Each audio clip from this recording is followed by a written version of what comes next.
there are a lot of things that the government must do to actually ensure that the goal of increasing food sufficiency in terms of the quantity of food in supply can be increased.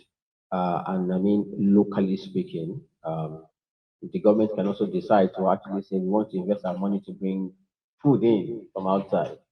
That's actually a means to actually increase the food supply. But if we want to actually focus on local capacity, increasing our local capacity, and focusing on the smallholder farmer, the smallholder farmer, like we know, they are key to our food system. They are key. So what I would like to see that the government do, there are a lot of policies uh, that are limiting the growth of agriculture generally in Nigeria, and those who suffer the impact are actually the smallholder farmers. These are the people who bear the risks and the burden. They are the most vulnerable in the value chain, and that's because of fragmented systems. It will always lie on them, be it from the production or to the supply. It's always on them. When there is drought, it is on them. When there is flooding, it is on them. When there is price crash of produce in the market, it is all on them. They do not have negotiating power. They do not have negotiating power. Now the question is, and that's because of their system. When you are small, you are small. It gives you limitation, and that's the fact. You cannot, even in a company where you have a small part of thing, you know, and those who have big share, they speak, their voice is heard more than you. So, and because these people are actually small, when they negotiate as individuals, and the power to negotiate lies on the person who actually, I mean, who is a bigger person in the negotiation, on the negotiation table. And also, the smallholder farmer are the people that buy their inputs at retail prices. But they are the same set of people when they produce, when they have their output, they sell at wholesale. So you can see that there's this fragmented system. They are just the system is just against them to actually keep them where they are, and that's because they are small and individual, this fragmented. Now, it's not because smallholder farming is not, as it still remains, this smallholder farmers still feed us when we put all of the foods together. But when it talks about individual economic livelihood, that we are talking about, they are actually disadvantaged. Now, how can we actually solve? We're not saying that when I actually advocate for them to scale, it is for them to scale. Like, how can now? It might not. We have different means of actually achieving that. Like Mama Edubong mentioned, clustering is important. Either you move from 1 hectare to 100, or you gather yourself, you still have 1 hectare and you have 100 farmers farming in the same place, farming together. If you can be able to have that critical mass of people with cluster farming, aggregation, like Mr. Oladapo mentioned, we should be able to have a farm estate that gives the farmer that cooperative and corporate voice. When they produce rice, you are not going to the market and selling like one person and one middleman who has not actually gone to the farm, who doesn't know what it means to actually farm, tell you this is how much I'm going to be buying your stuff. If you don't buy it, please get out. That's it. So if it is true cluster farming that we want to actually go with, so that we can be able to help accentuate the voice of this farmer, give them the capacity when they also come together, not only in selling, but even doing buying inputs, because input is necessary. Agriculture is about input production. You need to actually supply something to get something out. When they buy this input, I mentioned the other time that they buy in retail, but when they come together, as a cluster, they can be able to leverage on the economies of scale. That's the point. Agriculture is about economies of scale. If I am planting one seed of maize, like I said the other time, and I'm getting 100. It's not the only 100 that, like, I know that I planted 1,000 of that. What about planting 1 million? It's that multiplier effect. So economies of scale, we can be able to leverage on that. They can also be able to quickly enjoy the benefit of technology. Because what's the essence of technology that does not promote you to grow larger? That's the point of technology. My drone technology that I'm promoting, which in 10 minutes would do 10 hectares of land. And I'm just being modest. In 9 minutes, we've done 1.5 hectare of land, spraying, protecting crops on 1.5 hectare of land, compared to a farmer who has actually carrying 20 liters of knapsack, walking around the whole day and spraying, and also exposing themselves to potentially hazardous chemicals. But the question is, me as a service provider, I will not come to 1 hectare of land because I say I want to do business. When within 10 minutes I've sprayed your land, I want 1,000 hectares of land because that is how I'm going to make my own money back with my technology, and that's what will make sense to me. So if they can be able to come together, that mass, critical mass, to it will make service those who are providing mechanization services, digitization services, processing, make it easier for them. I mean, it's not magic. Magic cannot happen that small that farmer just like, bam, you have 100 million naira today, and you're like, I want to grow 500 hectares of land. It can't.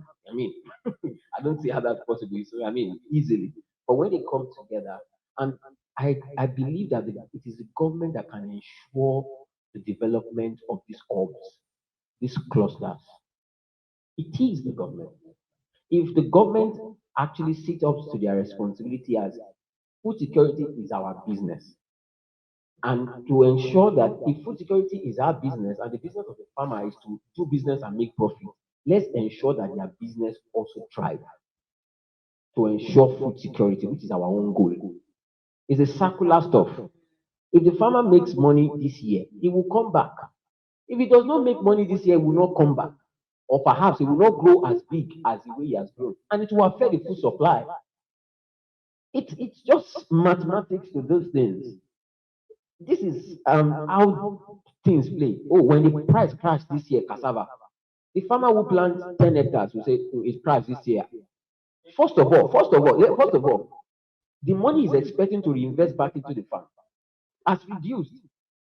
Number two, he doesn't have the motivation to actually still invest it again. I'm like, what happens next year again? I don't even know.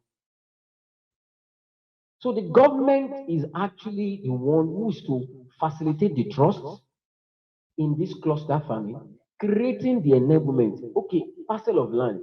And this is something about the smallholder farming in the environmental sustainability part. Do you know that smallholder farming is the cause of deforestation more in Nigeria, in Africa? But if the government actually have, okay, this is the place we are dedicating for this, and they actually clear it, provide irrigation, provide what they need, the input sellers that can easily give them input, that they don't need to actually spend 20% of their production cost as transportation logistics to take input into their farm or to actually take it outside. Sorry, Mr. There's a Femi. lot of things. Sorry to pause you. AJ, I need you to record what he's saying. I'm going to put this out and call the attention of the president, the minister. I need them to hear this because one of the solutions to what he's saying is town planning in a way that allows access to cluster farming. That way, I want you to say it again in that way so that we can put it out and be deliberate about calling the attention of the stakeholders. So I am saying that the government needs to actually facilitate this cluster, this all, because this all ensures that farmers can be able to come together, and it's to the end that the government can create an enabling environment for these small farmers to strive. When they create like a hub, we could call it farm estate, whatever name or nomenclature we want to call it, but a place where, okay, I only have 2 hectares of land in this. There is actually, it's easier for extension officer to visit. It's easier for input dealers to actually visit. Fertilizer producers, they know where to go. As a matter of fact, they can even blend specific fertilizer, not just the usual 10, 15, 15, 15. That one itself is actually limiting productivity. Oh, but you are planting cassava there. This is exactly the fertilizer, a blend that that this cassava is. How specific? They can be able to supply it, but not the one planting. Oh, Oshodi. Oh, this one is in this one. So it's not easy. But when we can be able to have them all together in a place, the farmers can be able to have one voice when they harvest. They can be able to have easy cooperative. We know that we are close to each other. We can see what we are doing. We can be able to push a voice. Okay, this is how much we can sell this thing. The government can be able to regulate things easily also. So that cluster farming would be able to help farmers. Like the administration mentioned in the agenda, I mean, this what's the name? It called it emergency food security emergency, the state of emergency on food security. I mean, I read creation of agricultural hub. I'm still waiting. Yeah, I want to believe that they're going to, but the earlier the better. When they are able to clear those clusters, they'll be able to identify a place. Okay, this is good. And farmers are not just poaching from one point. Oh, I've used this land. They clear another place for themselves. Struggle to actually clear that. But when the government are actually do that, we can be able to have that community that can strive, that can be able to grow, and there will be a proper arrangement and systems in place to ensure that the farmer is protected. Insurance company can also come to that call. Even when there is flood, even when there is drought, they know that their yield is protected. Service providers also, technology service provider like us, providing drone technology services, providing mechanization, they can be able to also come. Aggregators, food processors, they can be able to come to that hub and be able to do business, with a group of people, making it easy for value chain, the ease in the value chain from farmer to the processor and also to the consumer. It makes sense that way.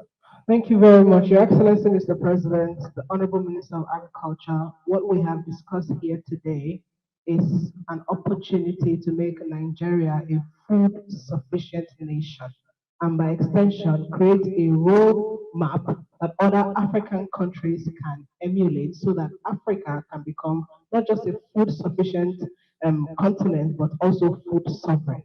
And what we have mentioned here is Nigeria has, to a very large extent, over 40% of unused arable lands. If we are deliberate about turning these arable lands into clusters for agriculture by stating specific crops and their produces, then it means that we can leverage these five thematic areas to increase not just our agricultural exports and be able to add better value to this entire agricultural value chain. But also, it will give us as a people an opportunity to increase our GDP so that we are not just oil dependent. We now look at what is very potent, what is very valuable and valuable for that matter. But most importantly, that will create an avenue for our youth to be gainfully employed. I know that your administration wants to tackle employment for young people. This is an opportunity, and all we ask is that clusters be made available for agriculture so that we can truly go fully into the full value chain of that agriculture and get the best out of it. Thank you very much, sir. We look forward to your honorable consideration of what we have shared here today.